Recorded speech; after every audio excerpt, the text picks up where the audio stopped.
पहले ये वीडियो एक बार जरूर देख लेना। अब मैं ऐसा क्यों बोल रहा हूँ ये आपको कुछ ही देर में पता लग जाएगा। दोस्तों इस वीडियो को बनाने से पहले ना मैं लगभग कई बूढ़े इंसानों से जिनकी उम्र लगभग 70 से 80 साल के करीब थी मैं उनसे मिला और मैंने उनसे बहुत सारी बातें की। इसके अलावा मैंने कई बुक्स भी पढ़ी, कई आर्टिकल्स पढ़े ऐसे लोगों के बारे में जो बड़े फिलोसोफर थे। और इन सब चीजों से मुझे ना बहुत ऐसी बातें पता चली जो हमें अगर आज पता नहीं होंगी तो हम कल उसके लिए बहुत ज्यादा अफसोस करेंगे। दोस्तों आपके दिल में जो भी दुख है, दर्द है, सब दूर हो जाएगा। जितना भी अफसोस है, जितने भी मलाल है, वो सब खत्म हो जाएंगे और जिंदगी जीने का इंटरेस्ट भी लगभग 10 गुना बढ़ जाएगा अगर इस वीडियो को आपने पूरा आखिर तक देख लिया तो।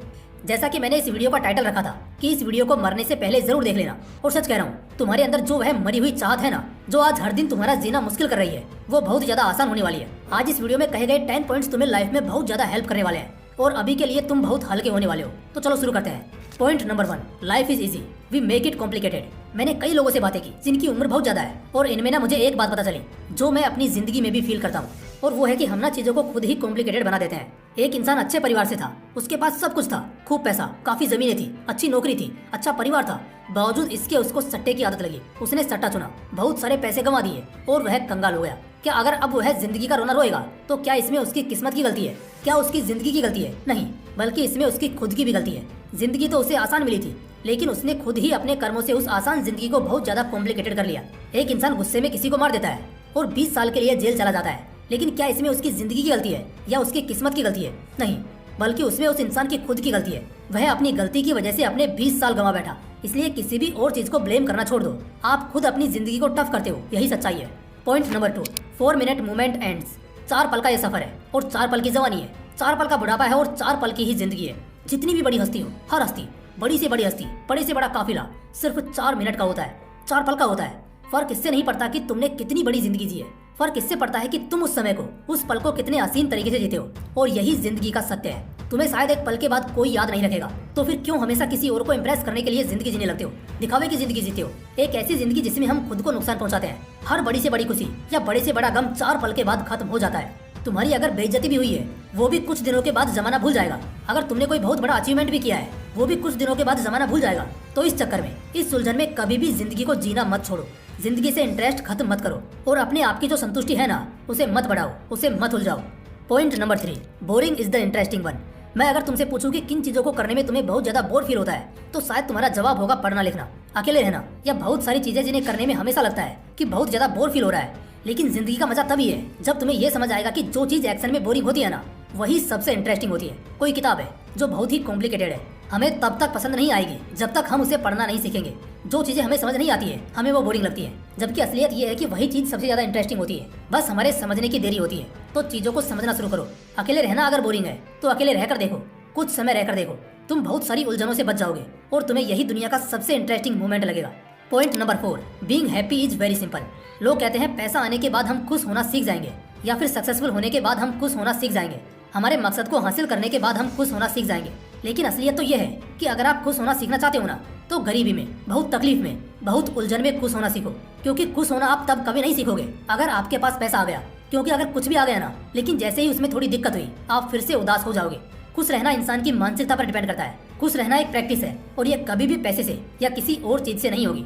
खुश रहना आपको सीखना पड़ेगा। और सबसे मजे की बात यह है ना कि खुश रहना बहुत आसान है। मैं आपको सिखाऊंगा कि कैसे खुश रह सकते हैं। तो देखो यार, खुश रहने और उदास रहने में क्या फर्क होता है, खुश होने की वजह क्या क्या होती है। जैसे किसी के साथ हुई अच्छी चीजों को जब भी याद करता है तब वो खुश होता है। एट द सेम टाइम जब वो बुरी चीजों को याद करता है तो वो उदास होता है। खुद को दूसरों से कंपेयर मत करो और हमेशा इस चीज के लिए खुश रहो कि तुम्हारे पास एक अच्छा शरीर है, तुम्हारे पास एक अच्छा दिमाग है, एक अच्छा परिवार है, तुम सांस ले सकते हो। अगर तुम हॉस्पिटल में जाकर देखोगे तो बहुत सारे लोग जो अपनी जिंदगी की आखिरी सांस गिन रहे हैं, किसी की हड्डी टूट चुकी है, किसी का पैर टूट चुका है, कोई पैरालाइज हो चुका है, तुम उन लोगों से बहुत बेहतर हो। तुम तो फिर भी आसमान देख सकते हो। बहुत सारे लोग तो ऐसे हैं जिनको दिखाई नहीं देता है, वो अंधे हैं और अंधों की तरह जिंदगी जी रहे हैं। तुम तो फिर भी उन लोगों से बहुत बेहतर हो।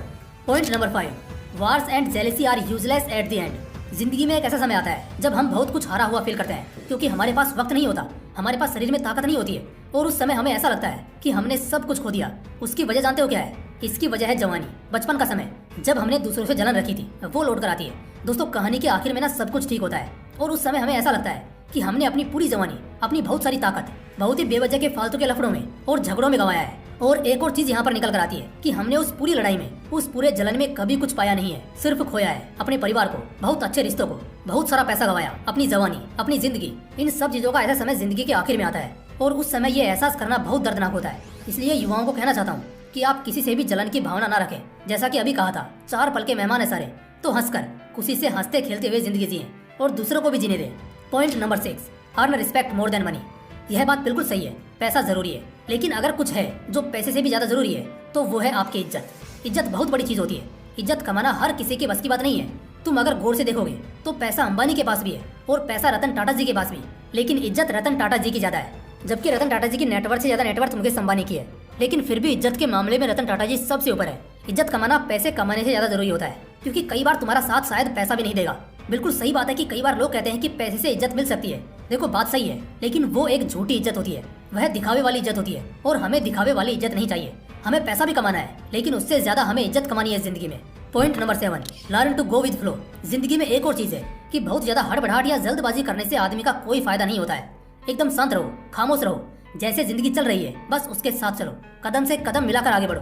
बहुत ज्यादा घबराने या हार्ड बनने की जरूरत नहीं है, बहुत डरने की जरूरत नहीं है, बस फ्लो के साथ चलते रहो। जिंदगी जिस डायरेक्शन में लेकर तुम्हें जा रही है बस उसी डायरेक्शन में चलते रहो। बहुत ज्यादा दूर की मत सोचो, क्योंकि बहुत ज्यादा दूर की सोचना आज से ही हमारे आज को खराब करता है। साथ ही साथ वह चीज कभी होती नहीं है। इस वजह से हमारी वह ताकत जो आज के काम में हम लगाकर उसे सफल कर सकते हैं, उसको भी बर्बाद करते हैं और आखिर में इस बात का सिर्फ अफसोस रह जाता है। इसलिए जिंदगी ने तुम्हारे लिए कुछ और तय किया है, बस उसी तरीके से जैसे जिंदगी तुम्हें आगे लेकर चल रही है तुम उसी तरह बस फ्लो के साथ आगे बढ़ते चलो। Point number 8, we born toxicity in life. अच्छा एक बात बताओ, तुम्हारी जिंदगी में दोस्त किसने डिसाइड किए? तुमने किए ना। जिंदगी जीने का तरीका किसने डिसाइड किया? तुमने खुद ने किया। अपनी जिंदगी को खराब किसने किया? हर काम को टाला किसने? अच्छे खासे मौके जो तुम्हें मिले थे उसे गवाया किसने? अपनी जिंदगी में जहर किसने घोला? नशा करना किसने सीखा? समय बर्बाद करना किसने सीखा? यह सब तुमने खुद ने ही सीखा ना। इसका मतलब तुम्हारी जिंदगी का जो जहर है तुमने खुद ने घोला है। तो कहने का मतलब है कि तुम्हारी जिंदगी को कोई खराब नहीं करता है। राहु केतु कोई नहीं। कोई इंसान आकर तुम्हारी जिंदगी में जहर तब तक नहीं डालेगा जब तक तुम खुद उसे परमिशन ना दो कि वह तुम्हारी जिंदगी खराब करे। तुम्हारी जिंदगी कभी खराब नहीं होगी। तो इस बात का पता तुम्हें अभी इसी वक्त चल गया, ये बहुत बड़ी बात है। इस चीज को समझना और आगे अपनी जिंदगी में कभी जहर मत घुलने देना। Point number 9, time heals every big pain. चाहे बड़े बुजुर्ग की सलाह ले लो, ग्रंथ पढ़ लो या फिर इतिहास की कहानी देख लो या एक्सपीरियंसेस पढ़ लो, हर बार तुम्हें एक बात कॉमन मिलेगी और वो है कि समय बड़े से बड़ा घाव भर देता है।